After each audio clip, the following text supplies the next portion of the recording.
It's my hope that you're very much okay. So in this video, we are going to do our compulsory book, Fathers of the Nations by Paul B. Vita.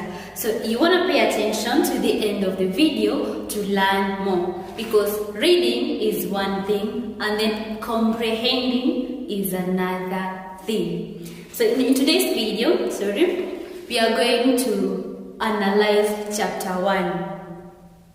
I'm sure that you read the book to the end, but did you comprehend the information? So that is what you're going to do today in this video. Before I go to chapter 1 synopsis, let us talk about the title, the relevance of the title. But we are going to do it later. Today I'm just going to mention a few things. The title is Fathers of Nations. In Kiswahili is Baba wa Taifa. We don't have a Baba. It's Baba wa Taifa. Singular and plural. So what does it mean? Let us take the example of our country. Fathers of Nations actually is the leader of the nation. In our country, Kenya, we have His Excellency William Samoei Arap Ruto as our father of nation. So generally, the book is about leadership in Africa. And if you read the book, several issues have been addressed. One is poor leadership, 2, rigging of the election. Even for now in Kenya, we have the opposition leader. He doesn't believe that the other party won. He believes that he won and the election was rigged. So rigging of the election is one of the things that is here. And number 2, we have leaders staying in the government for the long time, which is related to rigging of the election. Let us have an example of our neighboring country, Uganda. Since I know myself, Excellency has been the president since I was young, and now I'm getting old. So you see, such things are the ones that are addressed in our book. So in analyzing the book, you have to read it and relate it to what is happening in the contemporary society. We also have the cause of overthrow of the government. So without wasting time, we are going to begin with chapter 1, now that you know the relevance of the title. Chapter 1 opens at the Seamount Hotel. And we are told that 4 strangers arrived at the Seamount Hotel and no one knew each other. Probably they are not going to know each other because they were assigned different rooms in different floors and different wings. So the first person is Karanja Kimani, and this is from Kenya, our own country.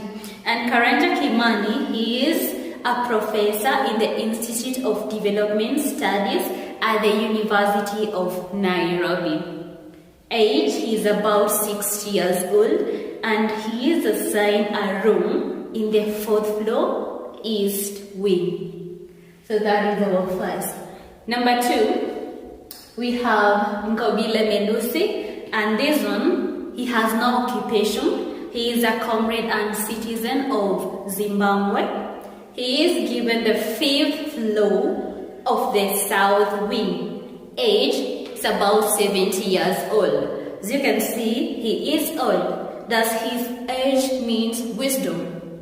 And another question that you might ask yourself at this point, why do they need Nkobile Melusi, a person who has no occupation, at the summit, the President's Summit? I'm sure if you have read the book to the end, you know the reason. Give me your thoughts in the comments. And number 3, we have Chiamaka Chineke, and this I know he is your favorite. He is a pastor at the CIA Church inside Africa, and his age is about 50 years. Somehow young as compared to the other ones. He is assigned a room in the 5th floor of the West Wing. He is about 50 years. The last one is Saif Tahir. He is my favorite, right? He's young first. He's 40 plus. He's 40 plus, meaning that he is young and energetic. He is assigned a room in the third floor of the north wing. And professionally, he is an engineer. He was an engineer formerly employed by the Ministry of Defense in Tripoli, Libya. So this guy, he has a lot of information about the weapons. You see, he's an engineer in the ministry. He was an engineer in the Ministry of Defense. And being young and energetic, he knows how to use those weapons. So I want you to relate, actually, he is a Muslim. And many Muslims don't take it in a negative way, they're just analyzing the book. They have a lot of information about the weapons, deadly weapons. Those are the 4 men, and we are told that they are from different countries in Africa. And all of them have suffered in different ways under the leadership in their countries. So they have that pain inside them, and we can say they are against, they can be against their government because of what the leaders have put them through. If you have read the book again, I'd want you to tell me in the comments how each of these men had suffered in their countries. While at the Simon Hotel, the 4 strangers received a call, one after the other. And the first one to receive was Karanja Kimani. And he received that call from a stranger who identified himself as the guide. And he said he has an urgent message for him from the AGDA, and AGDA means Agency for Governance and Development in Africa. And the message was for him to accept him as his guide. And we are also told Chineke Chiamaka, Seif Tahir, and Kobile Melusi received the same call from the same person with the same message. In addition to that, the 4 strangers received a briefcase, and the guide gave them the same combination code. Could you remember the combination lock? Yes, you're right. It's 1, 1, 2, 4. The code actually refused to give his identity. From the 4 strangers, we are introduced to other 2 characters, Dr. Abiola Afolabi and Fiona Mackenzie. We'll begin by Fiona Mackenzie. She is a reporter for the Gambian News. We have Dr. Abiola Afolabi. I'm going to mention several things about him. And number 1, we are told that he is a lecturer or a teacher at the University of Ibadan in Nigeria. We also learned that he studied at the University of Harvard in the USA. He is an author of the book Failures of States. And we can learn in the interviews between him and Mackenzie, he was pessimistic about leadership in Africa in the book Failures of State, as the title suggests. The states had failed. But now she is wondering why he is optimistic about leadership in Africa. And the other thing about him is that he is an advisor to the heads of state. Remember, he is an intellect. He is invited to the summit by the president to be their advisor. Fiona Mackenzie requested to interview Dr. Abiola Afolabi because he is invited to be the advisor to the heads of state. He wanted to have the background or to get the background of the meeting with the foreign heads of state. Through Dr. Afolabi, we get to know that the foreign heads of states will be debating a document called Way Omega. Remember, we have Way Omega, and later on we'll have another document, the Path Alpha. What is the content of the 2 documents? What is the difference between the Way Omega and the Path Alpha? We'll come to that. But now we are in the Way Omega document. And Dr. Abiola Afolabi believes that if this document is adopted, it's going to bring some changes in Africa. One, it's going to ensure that there is no more coups. Number two, there is no more rigged elections. And finally, there is no more foul play. So that is the content of the Way Omega, which is going to be debated by the foreign heads of states. So the foreign heads of states are actually they're in Gambia, and they came at a cost. The citizens in Gambia were denied some of their rights to ensure that the heads of states are comfortable or are entertained.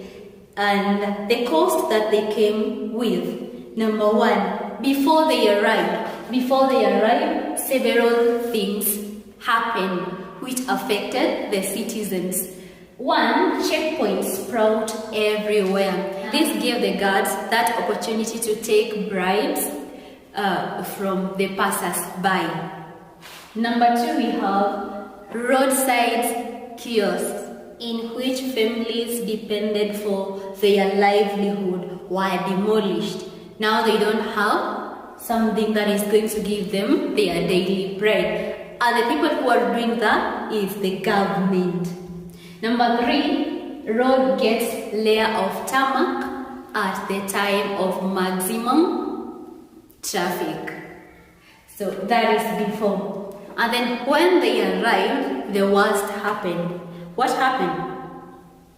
All the waters was directed to the new water fountains that were meant to entertain or to amuse the dignitaries. So the Gambians were left without water.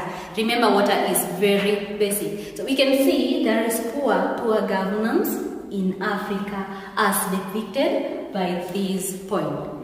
Maximum security was ensured for the foreign heads of state, and we have two bodies that was to ensure everything in terms of security was okay, and that is the Ministry of Defense and the Ministry of Internal Security. In addition to that, we have another Ministry of Foreign Affairs, and this one was to ensure that to ensure the safety of the visitors. And they had two functions. And one was how to seat the heads of states. Number two, how to accommodate them all at the Pinnacle Hotel. After a long debate, it was concluded that they are going to follow the alphabetical order to seat the president and to accommodate them. We have some other details of how many rooms each delegation was given, and I'd want you to give me the answer on the comments. So that is the end of our lesson today. So you have learned that fathers of nations means actually the president of the country, the leader of the country. I don't know, we have a woman who is a president. Is she a father of nation? That is just a question. In Tanzania, we have Samia Suluhu as the president. She is the father of that nation. Just think about it and give me your thoughts on the comments. I really appreciate it.